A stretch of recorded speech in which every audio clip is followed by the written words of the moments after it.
growing, then you are missing the point. So we want to come and have a roundtable, and this is going to be followed.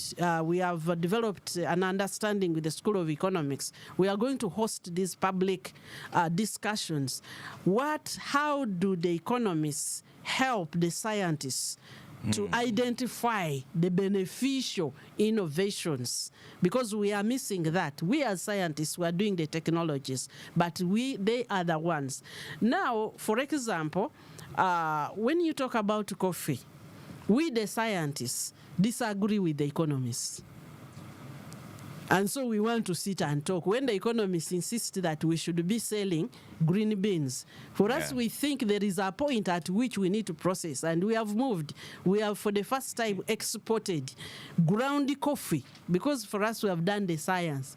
And we have seen the benefit of it, that we can double, even triple the benefit from a kilogram of coffee by roasting and grinding it here. So I don't say the economists are wrong.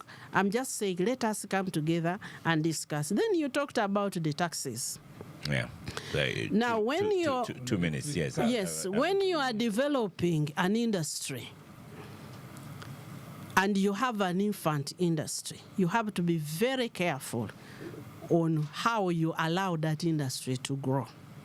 How do you give advantage to your internal industry to grow without undue competition from outside, without undue advantage? So since Uganda has taken the electric automotive industry as a domestically grown industry, we are going to progressively have policies which protect that industry and allow it to grow. So don't talk about electric cars as if everywhere, wherever it is made, it is going to be beneficial. And so I actually upload that. I upload that policy. When you are importing an electric car, yes, to protect the Kira industry. That is the purpose. You first produce vehicles, and then you stop those that are coming. You don't first stop, and then you begin manufacturing. Well, I'm saying if there's some thinking to it, that's fair. We are not stopping. But Dr. Let me close. We are out of time, and listeners are going to be annoyed with me if you don't mention rabbits. Just say rabbits. Which rabbits? I don't know. There was so much about Dr. Mseno and rabbits in there. No, it was something to do with to rest. Not rabbits. Yes, that is just. There was one we bought at how much? 40 million. Yes. The students, especially, I want to appeal to the students out there. When you do experiments, many times they bring for you white rats. You don't see white rats running around. The rats we use in the experiments are different from the rats that you see around. And the particular rats we are buying were very specialized rats. And we still have them. We bought and we are multiplying them and we are using them for experiments. So I know it was 8 million. It was 8 million. Yes, I know there was that excitement. One rat. Why don't we begin there instead of coffee? Yes, actually we are now working. We have built a center. We have built a center and we are going to start training people this financial year beginning to actually modify them. Please come for Science Week starting tomorrow, 15th to 20th. See you there. And, thank you. Thank you very much. Back to you now, Dr. Mumuza, on discussion on the budget. 20 Financial advisor to Minister of Finance. Former, maybe you'd say, teacher of economics. I like Kaunga Masiko, one of our regular listeners, says giving 4 trillion to UDB was wrong, and giving 1 trillion to UDC. It should have been the other way around, 4 trillion to UDC, 1 trillion to UDB, because in his opinion, UDB behaves like a foreign commercial bank. Well, it's a good point to start. It's a good point to start, but that's really, when you look at the budget in terms of numbers, you lose the point. Budgets are about strategy. Plans. Not just even a plan can be a short-term thing. The discussion we are having here of the likes of Honorable Kivirige, rest in peace, it's not what he began doing in that lab in Kawanda. There was a science teacher who trained him in the 60s. So science can be that far-fetched. When you discuss about the Boeings, we went really one time with Honorable Suruma and Whitaker had taken us to understand how these small entities in the west part of the U.S. sustain that leading cutting edge in terms of innovation and science. And these guys told us, you know, the science is in the brains of those kids, and you have to identify them as early as 2-3 years. When they are playing around, you begin to switch the direction the children are taking. The psychologists studying them. And they said the moment we see the direction they are taking, those who are going to get into the future of science, we give them scholarships for life. Nobody will ever take it away from them. And it doesn't matter whether this is Semujunganda's kid, at that point we don't know. But we are looking, because that's a state asset. So how do you build those state assets? You begin to say the budget we are talking about today should be speaking to what should Uganda be in 2060. Because some of the things we are having today are the decisions we took or never took in 1986 and in 2005. The budget that we bring to Parliament, almost 40% plus, is for nothing because it is debt. They have nothing to do with it. The other part is what we call statutory spending. Again, it is for nothing. The Constitution has already bound it where it is. Now, at the end of the day, you are debating really less than 5%. Now, are you budgeting? Are you planning? It is all hemmed in for you. You are like on this one-way road, and there is jam. You just switch off the engine and listen to KFM and Capital Ganga and whichever other radio is available for you, if there is any. Or you even go on your WhatsApp. And I see some people even they forget that the lights have now released them because they had forgotten the road was still there. So the budget must be speaking for me to those. So when we say we have increased the salaries for science teachers, good signal, but what about the labs? What about the motivation of the scientists? The facilitation of the scientists? You come back and say if somebody has spent years training to be a medical doctor and will fail that last mile of internship, are you in for science solving your problems? And I think what Honorable Musonero was saying, you also want to balance. This is why economy sometimes we differ with very many people, including what Kahunga is raising. If you are a parent, every parent who has decided where their child should be in school is not just looking at the tuition in that school. They could have afforded a better school. What they are saying, besides paying fees, which is a long-term investment for the kid, I have to provide food for this child. They need to go for health care. They need to have housing. So it's okay, I might want science of day farmer. But should I give 700 billion at this point in time? When, as I've said, there are already people in Mulago who can't get their cancer dose today. It's a very expensive treatment. 2 million a dose. And not many Ugandans can afford that. So you're beginning to lose them. But you have given 700 billion to day farmer in 1 year. I could have worked with these day farmer fellows and say, what is the nature of your investment? And economists, you do that investment, especially the ones of this nature. I will finance you over 5 years. Because I don't want to forget that I put all the money in fees because my child must be in school X, and then I have no money left for the food of the children, for their housing, for their health care, because you saw this thing. And that's why sometimes we disagree with some allocations, not that because there is no good point and idea. As we said earlier, it's okay to roast Ugandan coffee, but how much of it should you roast? Because you are going to say, yeah, I've roasted and sold. This is just a very small, about 100 tons. Even if it's small, the bulk of it must go raw. And then you are part of those global value chains. If you are going to get an investor, and we got a good discussion yesterday with the PSS drama, look at the fellows we are bringing into the refinery. United Arab Emirates. They are not just bringing you money. They are bringing you that big knowledge of the refinery aspects. So if I really wanted to process coffee, shouldn't I have gone to the big roasters in Germany? They will bring the money, they will bring the knowledge, they will bring it. So I don't have to encroach on the government budget. But now you're going to begin giving UDB. UDB has 1 trillion. What is 1 trillion? Is that a development bank? Is that a kiosk in the banking sector? You have an economy of 226 billion. Your development bank is 1 trillion. I don't even want to call it a development bank. That's just petty cash in a big bank. In supermarket. It's going to get into things that you don't want to see. So you look at UDC. So really the budget is That's not why Kaunga has called it a foreign bank. It's like behaving like, because they have so little money. Is that what you're saying? You don't even have money, so I don't want to call it a bank. But it also, the other bigger part, and I think this was strategy misses us as I come basically to a comma, is strategy. You have put into the budget, I think, what did we put in? 175 billion, what we're calling interest-free loans for commercial farmers. You are borrowing this money from Stanbic because you are going to issue a bond at 18%. Now, who is going to pay the 18%? Government. It's government. But also government, by borrowing from Stanbic, the person you are calling a commercial farmer, in the first place, has to go to Stanbic to borrow the original money so that Stanbic's interest will be paid by government.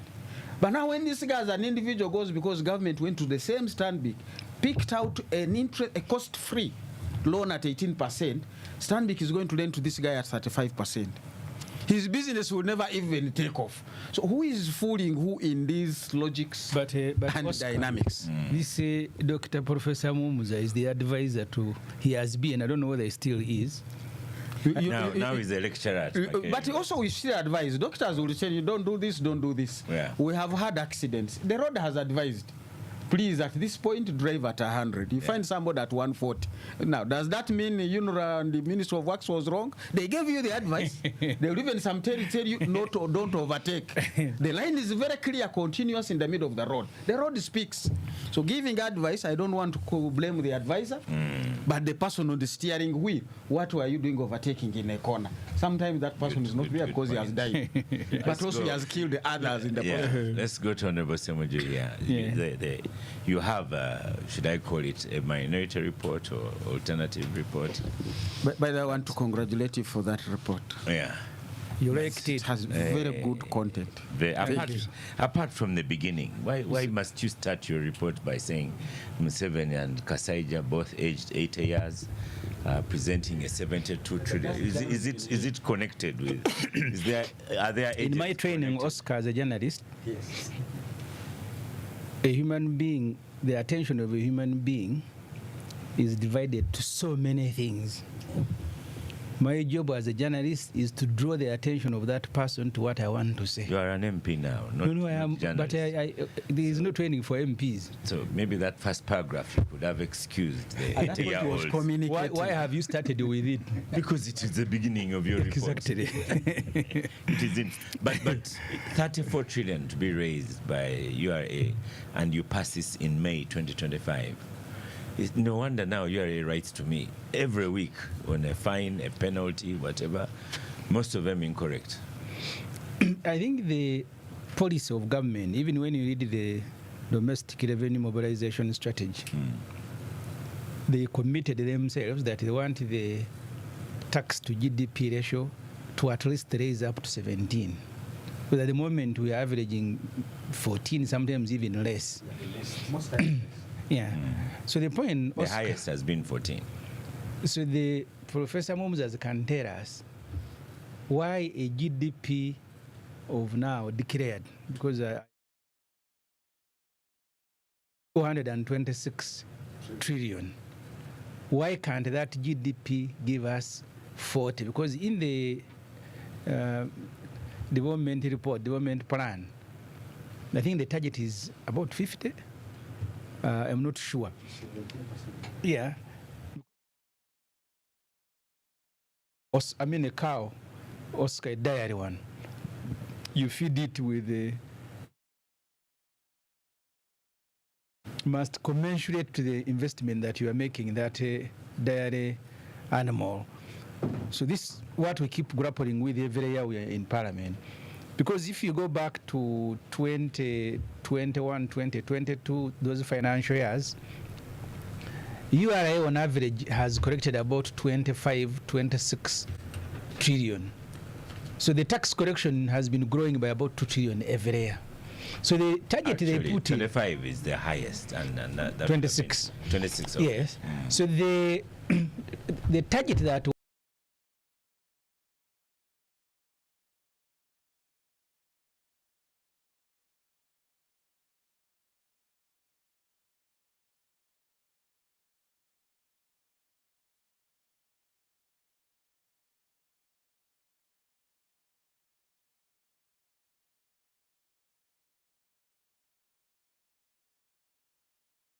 a smaller budget, and then you begin spending according to what you have.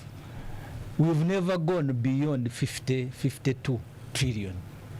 So the budget usually is 70 something, 60 something, but the actual money available, what we have borrowed.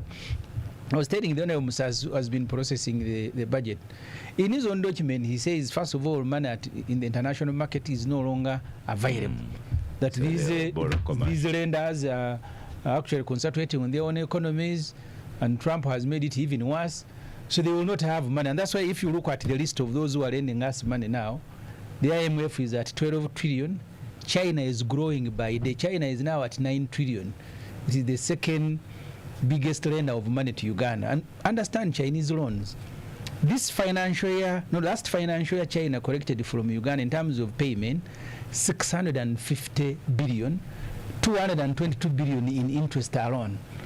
And that's why finance, they will prepare very good documents, I think, when the MOMSAs are with them, and they will tell you expenditure that go beyond the revenue projections are a problem. But you go ahead and make them. But for me, Oscar, the most significant thing in the budget, my presentation to Parliament, if you look at the items, and I want you to mark this, the priorities in the budget, science, agro-industrialization, tourism, ICT, we are going to spend 4 trillion on the priorities. And then we are going to spend 4 trillion on workshops, on donation, on special meals and drinks, on travel inland, travel abroad. So the amount of money that you are going to give to 400,000 government employees who are less than 1% of the population equals to the amount of money you are going to spend on priority. And by default, those now become the priorities. Exactly. So what is stated and declared is a lie.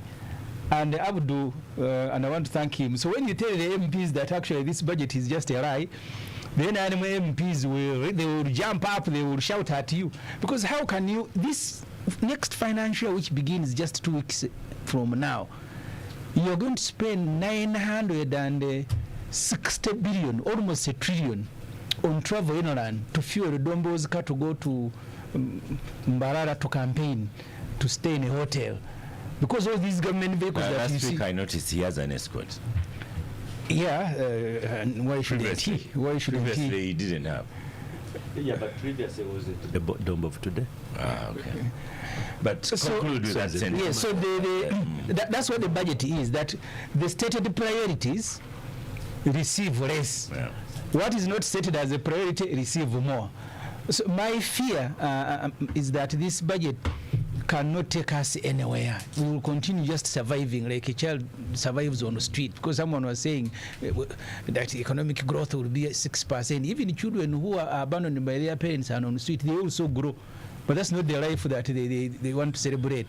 So Uganda is like a street child. Will just continue growing without care. And then someone else will proclaim that the child on the street is growing. First pause, the Honorable Katuntu coming in. You know, I think next year, after Semjo has written his report, I'll help him edit. Now, when he talks about 460, 60 billion going to, that's Rocco, 247 billion going to Congo. The introduction to that section, I will not read out here. You should. It's a document. It's a public document. This is morning Already radio. presented. Already This is morning radio. The public. But if they presented it in Parliament, you are cheating the public.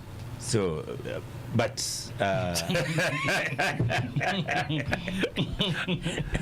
there's nothing obscene about that document. Just read it. Next year I'll edit. But this document was in court.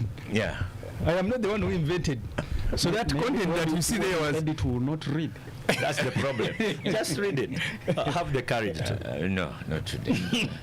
So 247 billion to Congo, 60 billion to Rocco, Pinetti, another 465, and I'll also not read his comments there. Yes. And he protests that URA may not raise the 34 trillion. You see, sometimes you are caught between a rock and a hard place. And it's a very difficult position to be in. Let us look at the 240 billion being paid to the Democratic Republic of the Congo. How did this arise? We went to Congo for both legitimate reasons and eventually did illegitimate things there. And the cost came to this.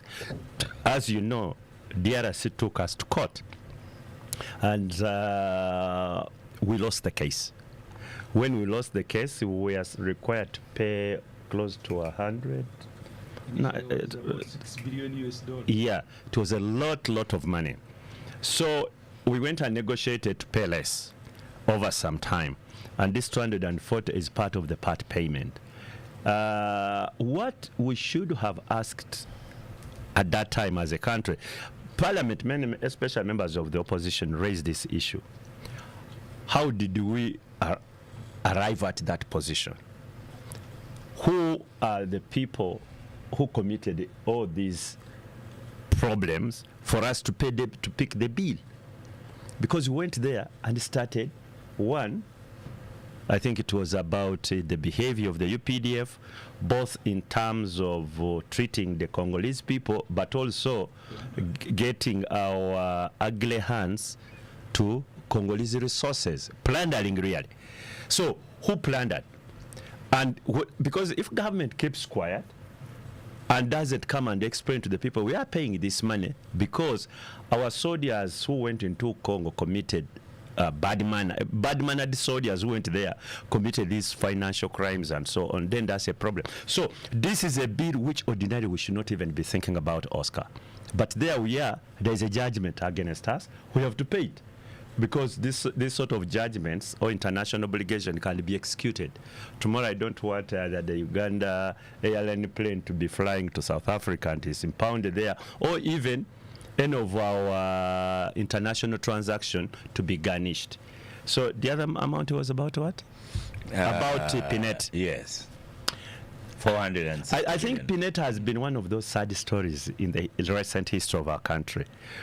Because we've made noise. We've made noise. And said this thing has become a bottomless pit. And all excuses have been given. There is no accountability. Nobody who has a public oversight role has gone and seen what Pinet is doing. Then I get excited these days. I see many people getting excited. I am not. Let me tell you, Oscar, a hospital is not about brick and mortar. I don't know how Ugandans think. A hospital is not that sort of thing we are seeing that is coming up for the money we put in. A hospital is about equipment, it is about the human resource there.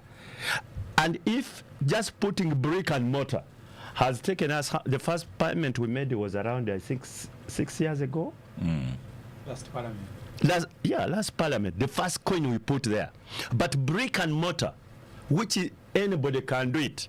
Anybody in this country can put up a building, any company, because it's about steel, it is about cement and sand, nothing else. But we've taken 6 years to put up just a structure, not equipment. The specialized one? Yes, not the specialized equipment we need, including the specialized personnel we might need. We have not, but we've sunk in billions and billions of shillings. Just pause there for a second. I stop for a break and come back to you.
Welcome back from the break. A bit of disagreement. Yes, Honorable Katuntu. So I think I should tell you, Star Cafe, we're enjoying Star Cafe, so making our contribution I'm taking Mukwanoko. Oh, okay. Star Cafe is their company that give us the breakfast. Yeah. So to me, this thing about Lubowa, everybody has sought an explanation. Actually, including ministers. When you talk to them, basically they are saying, no, let you go and ask some other person. We are not. I'm not so sure even whether Minister of Health itself, will not speak about it. even Minister of Health itself, I think has no answers. And whenever you ask them, they are saying, no, please. You ask other people, we are not involved. Whether it is Dr. Chen, whether it is Dr. Diana, there is a problem with Lubowa. It is more or less like Oscar, what is happening at Parliament. So on. Last Parliament, we paid them the money, a full bill. Now, they exhausted the money without doing the job.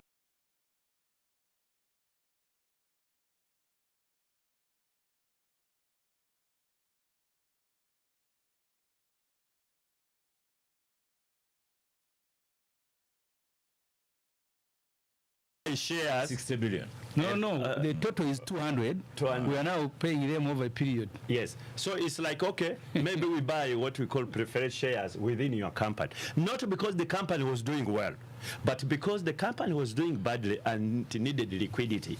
So now government has to give them money to do our job, yet we had already paid them money. So these are the sort of questions Semuju was raising, and I can see you also very reluctant to read it because you think it is too hard. Read it. Just the descriptions. The language is in the judgment. So, and I can tell you that's where the problem is. And I was saying, Semuju raises very, very big legitimate questions, especially about the budget process.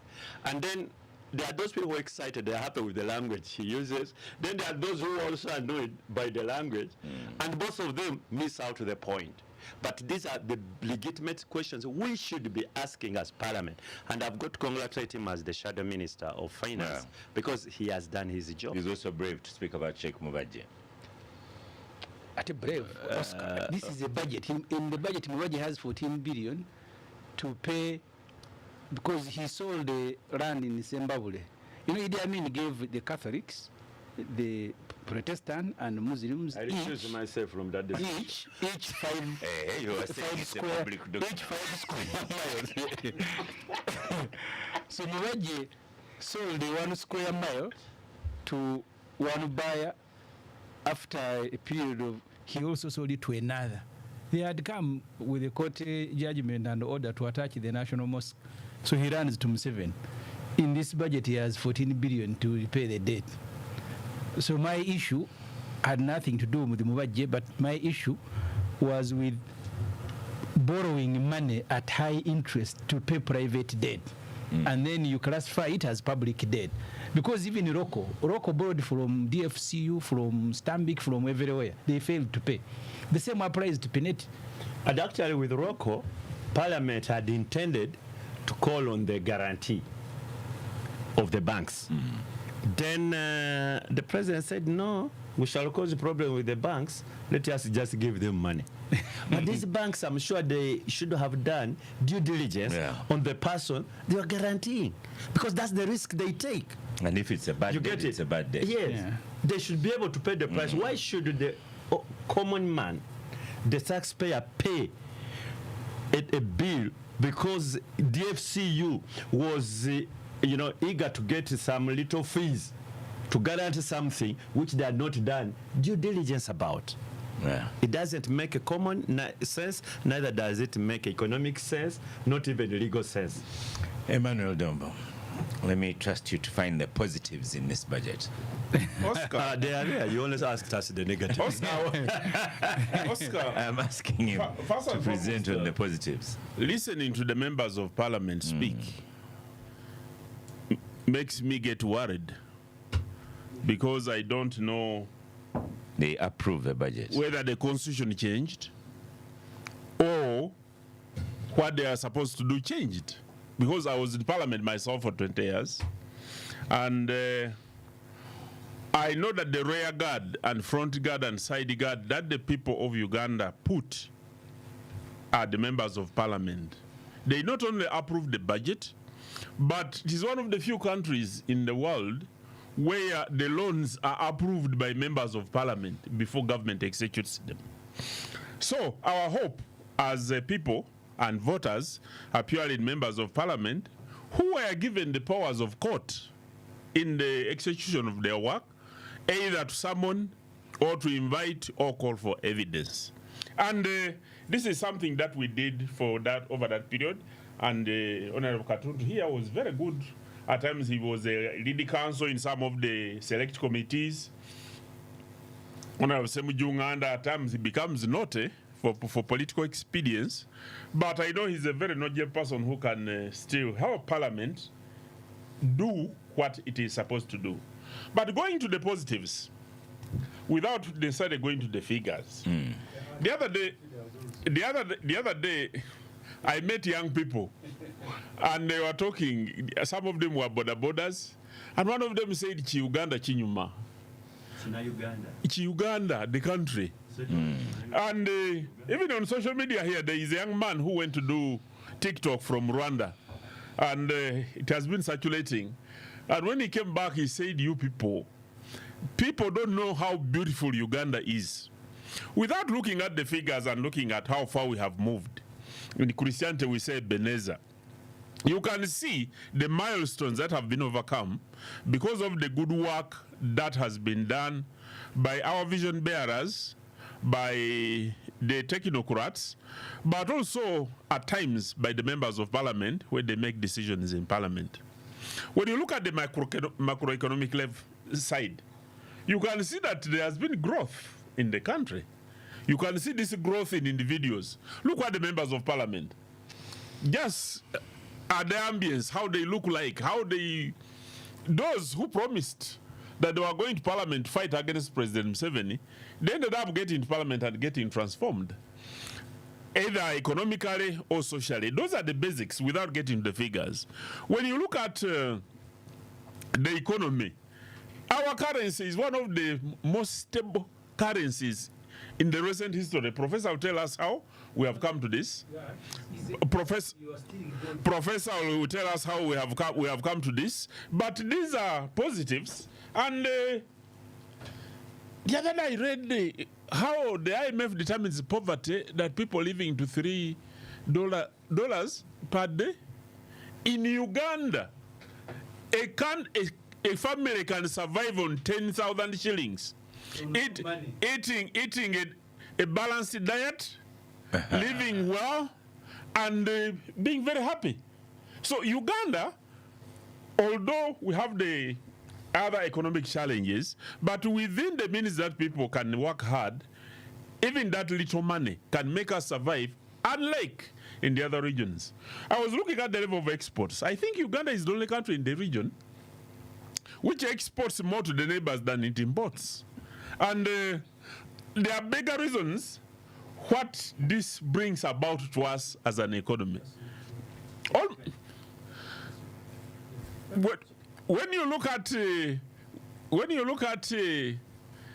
how people live, fuel is expensive. I swear. I live near the border here in Kenya. I was asking myself the other day, I saw many people coming to Uganda to buy fuel, crossing on the other side. Many trucks which come to Uganda prefer to buy Uganda fuel and fill in their tanks when they are getting back. Why is this happening? And I think this is because of the good advice done by Professor and team. When you look at our exports, level of exports, the minister was very clear and very, very happy. I've never seen my brother Matia Kasaija, Honorable, this happy when he previously demonstrated that the economy was on takeoff. But when you look at the GDP and even FDI receipts in the country, you can see that government is making progressive leaps.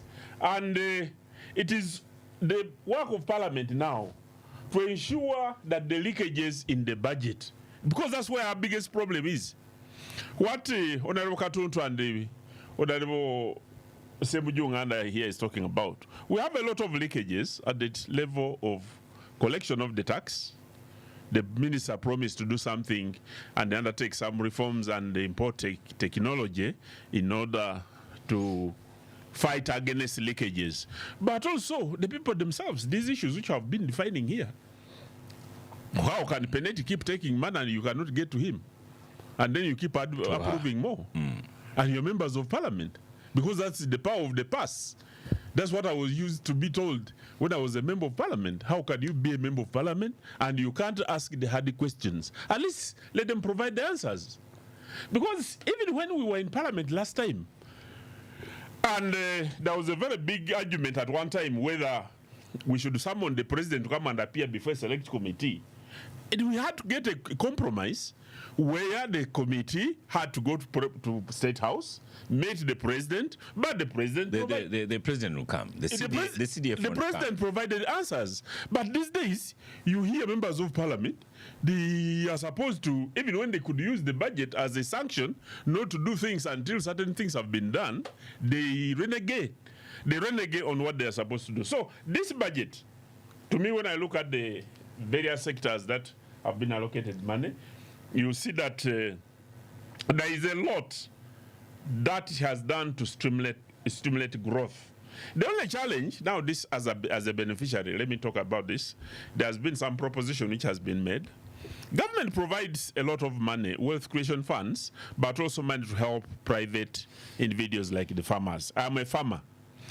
And there is a group of farmers which had not been progressively supported, yet they are capable of transforming society. The small-scale farmers who have benefited from PDM, that has helped them to come and leverage, get into the money economy. But there are middle farmers middle group, which are capable of providing the required resources and inputs for the industries. Because these small-scale farmers may not do what may be required. When you go to northern Uganda, for instance, I'm a cattle farmer and I go to buy seed cake from Lira whenever I get some money. But you can find that there are many farmers who farm above 10, 20, 30 acres.